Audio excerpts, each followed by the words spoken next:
Jail থেকে ছাড়া পেয়ে মধুবালা দেবী ও পরাগকে উচিত শিক্ষা দিল শিমুল। হ্যাঁ বন্ধুরা, কার কাছে কই মনের কথা সিরিয়াল আগামী পর্বগুলোতে তোমরা এরকমটাই দেখতে পাবে। পুরো গল্পটা জানতে হলে প্লিজ লাইক দিয়ে সঙ্গে থেকো। শিমুল জেল থেকে ছাড়া পাওয়ার পর বিপাশা ও শতদ্রু শিমুলকে নিয়ে যেতে চায় তাদের সাথে, কিন্তু শিমুল বলে যে আমি একবার ওই বাড়িতে যাব, আমার ওই বাড়িতে কিছু জিনিস রয়ে গেছে, সেগুলো আমি নিয়ে আসবো। ওদের বাড়ির দেয়া কোনো জিনিস আমার দরকার নেই, কিন্তু আমার নিজস্ব কিছু জিনিস আছে, সেগুলো আমার নিয়ে আসা খুবই দরকার।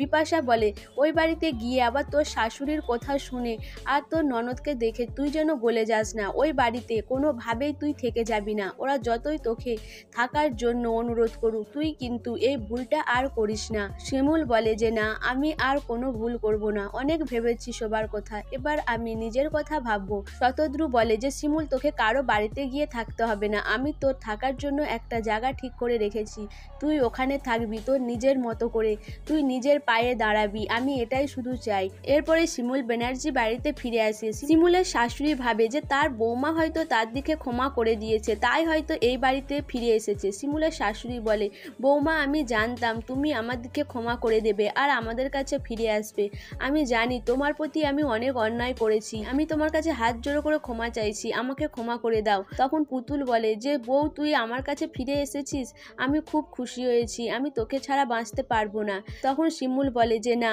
আমি কারোর জন্য এখানে ফিরে আসিনি, আমি এসেছি আমার জিনিসগুলো নিতে, আমি এখান থেকে জিনিসগুলো নিয়েই চলে যাব। পরাগ শিমুলের কাছে ক্ষমা চায়, বলে আমি ভুল করেছি, আমি আমার নিজের ঘরের লোককে বিশ্বাস করেছিলাম, তোমাকে অবিশ্বাস করে অনেক পাপ করেছি, আমাকে একটা সুযোগ দাও, আমি তোমাকে সুখে রাখবো। শিমুল বলে আমি তোমাকে সুযোগ দেব, তোমাকে আমি ঘৃণা করি, তোমাকে কোনোদিনও আমি পছন্দ করতাম না, তোমার মতো মানুষ আমার যে স্বামী ছিল সেটা ভাবতেই আমার ঘৃণা লাগে, আর এখন এই বাড়ির নিচে একসাথে তোমাদের সাথে থাকাও আমার পক্ষে অসম্ভব, আমি তোমাদের সাথে থাকবো না।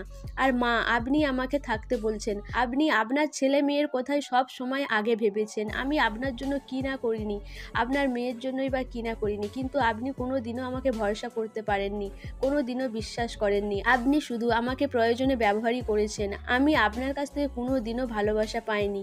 আমি যদি আপনার নিজের মেয়ে হতাম, আপনি কি ভাবতে পারতেন যে আমি আপনার ছেলেকে বিষ খাইয়েছি? কিন্তু আপনার ছেলে মেয়েরাই তাকে বিষ খাওয়ালো, কিন্তু আপনি তার দিকে একবারও সন্দেহ করেননি, আমাকেই সন্দেহ করেছেন। আমি কোনোভাবে এই বাড়িতে আর থাকবো না। আপনাদের মতোই শাশুড়িগুলো আছে বলে কোনোদিনও বৌমারা বাড়ির মেয়ে হয়ে উঠতে পারেনি, আপনারা সবসময় আপনাদের নিজের কথা ভেবেছেন, বাইরের মেয়ের কথা কোনোদিনও ভাবেননি। যতই শাশুড়িকে নিজের মা বলে মেনে নিক, কিন্তু শাশুড়িরা কোনোদিনও বৌমাকে নিজের মেয়ে বলে মেনে নিতে পারে না, সেটা আপনি প্রমাণ করে দিয়েছেন। আমি এই বাড়িতে আর থাকবো না। শিমুলের শাশুড়ি শিমুলের পা ধরে অনুরোধ করে, কিন্তু শিমুল বলে যে না মা, এইসব করে কোনো লাভ নেই। বিপাশা বলে শিমুল, ওখানে তুই আর থাকিস না, তাড়াতাড়ি বেরিয়ে আয়, নাহলে ওদের নাটকে তুই ভুলে যাবি। সো বন্ধুরা, শিমুল কি মধুবালা আর পরাগের মুখে ঝামা ঘষে দিয়ে ওই বাড়ি থেকে বেরিয়ে যাবে?